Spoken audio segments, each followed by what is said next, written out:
যে গুরুত্বপূর্ণ খবরের দিকে এবার নজর রাখবো। সন্দেশখালী ও বনগাঁর ঘটনার জের শহরে এসে পৌঁছবেন ইডি ডিরেক্টর। কলকাতায় ইডি ডিরেক্টর রাহুল নবীন কাল সকাল থেকে দফায় দফায় ইডি অফিসারদের সঙ্গে বৈঠক করবেন তারা। কথা বলবো, আমাদের প্রতিনিধি অরিত্র ঘোষ রয়েছেন এই মুহূর্তে সরাসরি। অরিত্র, কি আপডেট?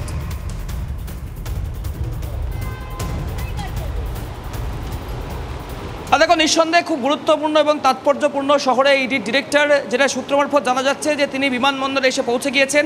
আর কিছু সময়ের অপেক্ষা, তারপরেই কিন্তু তিনি বেরিয়ে আসবেন। দেখো, যে ছবি কলকাতা বিমানবন্দরে দেখা যাচ্ছে যে কেন্দ্রীয় বাহিনীর যারা আধিকারিক রয়েছেন কড়া নিরাপত্তায় কিন্তু এই মুহূর্তে বিমানবন্দর মোড়ে রাখা হয়েছে এবং যে এক্সিট গেট রয়েছে 3C, সেই গেটেও কিন্তু কেন্দ্রীয় বাহিনীর যারা আধিকারিক রয়েছেন তারা কিন্তু গেট কার্ডন করে রেখেছেন।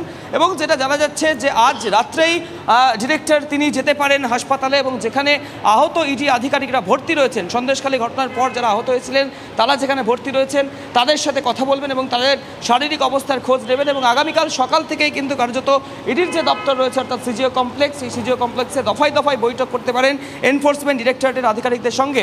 এবং মূলত যেটা ইডি সূত্রে জানতে পারা যাচ্ছে যে এই যে সন্দেশখালীর ঘটনা, সেই ঘটনার পর রাজ্য পুলিশের তরফ থেকে কি পদক্ষেপ নেওয়া হয়েছে, যে অভিযুক্ত অর্থাৎ যার নাম উঠে আসছে শেখ শাহজাহান, তার বিরুদ্ধে এই মুহূর্তে তার অবস্থান কোথায় রয়েছে, তাকে কি আদেও গ্রেপ্তার করা সম্ভব হয়েছে কিনা, এই সমস্ত পারিপার্শ্বিক বিষয়গুলি নিয়েও আলোচনা করা হবে। পাশাপাশি শেখ শাহজাহানের পরিবারের তরফ থেকে যে এফআইআর করা হয়েছিল, সেই এফআইআরে যেখানে ইডির বিরুদ্ধে এফআইআর করা হয়েছে, সেই এফআইআর কেন করা হয়েছে, তার প্রাসঙ্গিকতা কতটা, এই সমস্ত একাধিক বিষয় নিয়ে কিন্তু আলোচনা করবেন ইডির স্পেশাল ডিরেক্টর রাহুল নবীন, এমনটাই কিন্তু ইডি সূত্রে খবর পাওয়া যাচ্ছে। সব মিলিয়ে এই মুহূর্তে কলকাতা বিমানবন্দরের শেষ মুহূর্তের প্রস্তুতি, কিছু সময়ের মধ্যেই বেরোবেন ইডির স্পেশাল ডিরেক্টর রাহুল নবীন এবং তার জন্য নিরাপত্তার বেষ্টনীতে কিন্তু কার্যত মুড়ে ফেলা হয়েছে কলকাতা বিমানবন্দর। রোমেলা, একেবারেই অরিত্র, তুমি সঙ্গে থাকো। যেই ছবি আপনাদেরকে দেখাচ্ছি, ইডি অফিসারদের সঙ্গে দফায় দফায় বৈঠক কাল সকাল থেকে কলকাতায়। আর কিছুক্ষণের মধ্যে বিমানবন্দরে এসে পৌঁছেছেন, আর কিছুক্ষণের মধ্যেই তারা বেরোবেন। কলকাতায় ইডি ডিরেক্টর রাহুল নবীন দায়িত্ব নেওয়ার পর এই প্রথম কলকাতায় সন্দেশখালী ও বনগাঁর ঘটনার জের শহরে এসে পৌঁছেছেন ইডি ডিরেক্টর। কাল সকাল থেকে দফায় দফায় ইডি অফিসারদের সঙ্গে বৈঠক। দায়িত্ব নেওয়ার পর রাজ্যে প্রথম এলেন রাহুল নবীন। সিআরপিএফ ও সিআইএসএফ কর্তাদের সঙ্গে বৈঠক করে নিরাপত্তা সংক্রান্ত বিষয়ে আলোচনা। আক্রান্ত ইডি অফিসারদের সঙ্গে দেখাও করবেন ইডি ডিরেক্টর। ইডি স্পেশাল অফিসারের সঙ্গে দেখা করতে আসবেন শহরে বিএসএফ এর আইজি আয়ুষ মানি তিওয়ারি। শাহজাহানকে বাগে আনতে জোর তৎপরতা তদন্তকারীদের। আরও একবার চলে যাব, অরিত্র ঘোষ রয়েছেন সঙ্গে। অরিত্র, কি ধরনের তৎপরতা আগামীকাল থেকে আমরা দেখতে পারি, এখনো পর্যন্ত সূত্রের কি খবর?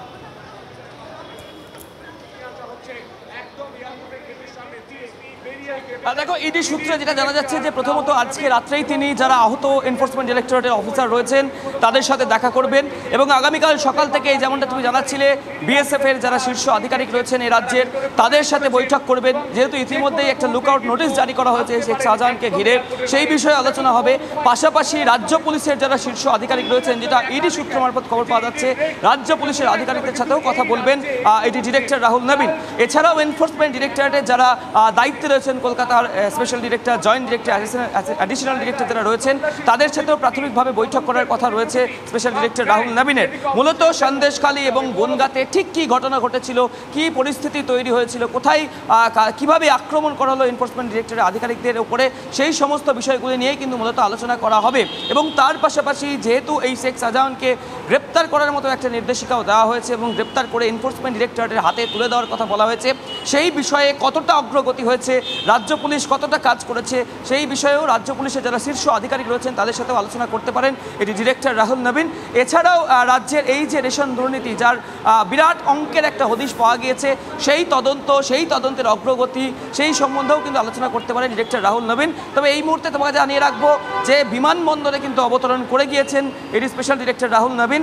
কিছু সময়ের অপেক্ষা, তারপরেই কিন্তু তিনি বেরিয়ে আসবেন এবং এই মুহূর্তে 3C এক্সিট গেট, যেখান থেকে বেরোনোর কথা রয়েছে, সেই গেটের সামনে কিন্তু সিআরপিএফ এর যারা জওয়ান, কেন্দ্রীয় বাহিনীর যারা জওয়ান, তারা কিন্তু কর্ডন করে রেখেছেন। অর্থাৎ যারা শেষ মুহূর্তের প্রস্তুতি, আর কিছুক্ষণের মধ্যেই তিনি বেরিয়ে আসবেন। এবং ভিতরেও বেশ কিছু এনফোর্সমেন্ট ডিরেক্টরেটের আধিকারিক, যারা কলকাতার উচ্চপদস্থ আধিকারিক রয়েছেন, জয়েন্ট ডিরেক্টর, অ্যাসিস্ট্যান্ট ডিরেক্টর পদমর্যাদার, তারাও কিন্তু ভিতরে গিয়েছেন এবং অভ্যর্থনা জানাবেন রাহুল নবীনকে, এমনটাই কিন্তু খবর পাওয়া যাচ্ছে। এবং আগামীকাল সকাল থেকেই কিন্তু কার্যত ইডির দপ্তরে সাজো রব এবং এই যে সন্দেশখালী এবং বনগাঁর যে ঘটনা, সেই ঘটনা নিয়েই মূলত পর্যালোচনা পর্যালোচনা করা হবে।